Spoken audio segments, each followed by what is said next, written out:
And one, and two, and one, two. Yeah, we live. What's going on, everybody? It's Sheep Gushy, and I'm back again with another one. Uh, so I hope y'all enjoyed those. I hope y'all got some good information from the last few videos I did on Bruce's Beach. I'm gonna go ahead and move on to another topic of discussion or something else I want to cover. And this one's been up on my browser for a minute, so I thought I'd stop procrastinating, talk about it. And this being the Berlin Conference. I wanted to go ahead and start on this series. This will probably be a lot more videos dedicated to this, I think, maybe. But I wanted to start off with a brief little introduction, right, to the Berlin Conference. So I'll go ahead and share my screen. Hey, which one y'all like better? Is there any point to me having this right there? You put me right there? Yeah, I want to be right there because it shows me, you know what I'm saying, staring at this. Africa. Free? Why they pronounce it like that? But regardless, this is what I wanted to talk about. So I'm gonna go ahead and do a brief hop in. This one, and again, I put the article in the description. It's from the Oxford reference by I, probably an excerpt or a brief passage or whatnot from the Encyclopedia of Africa, right? Um, so again, you'll be able to see all that. The published date it was 2010 from the Oxford University Press. You'll be able to see all that and when you click on the link. But without further ado, it's gonna be real brief. But just intro. Starts with the Berlin Conference of 1884 to 1885. The meeting at which the major European powers negotiated and formalized claims to territory in Africa, also called the Berlin West Africa Conference.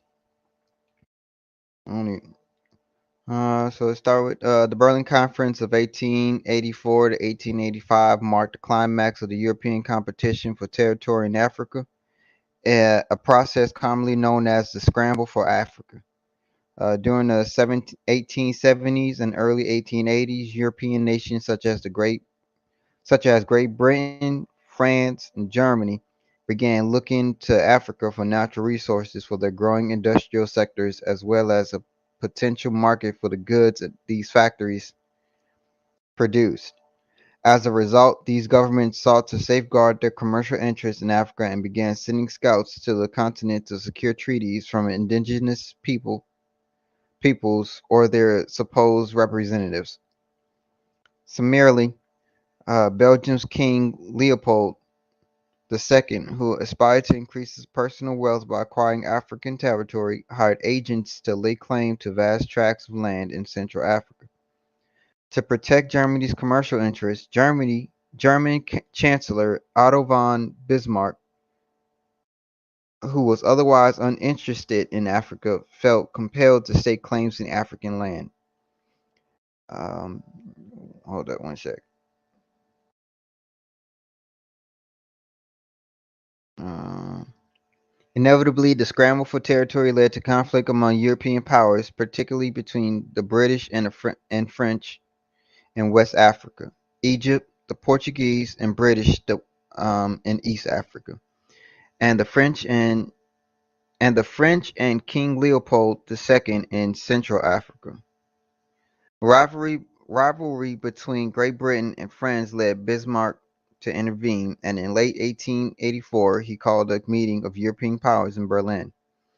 In subsequent meetings, Great Britain, France, Germany, Portugal, and King Leopold II negotiated their claims in African territory, which were then formalized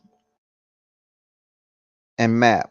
During the conference, the leaders also agreed to allow free trade among the colonies and established a framework for negotiating future European claims in Africa.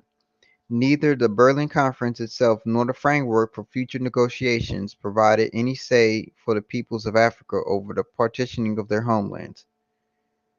The Berlin Conference did not initiate European colonization of Africa, but it did legitimate and formalize the process. In addition, it sparked new interest in Africa. Following the close of the conference, European powers expanded their claims in Africa, such by 1900, European states claimed nearly 90% of African territory.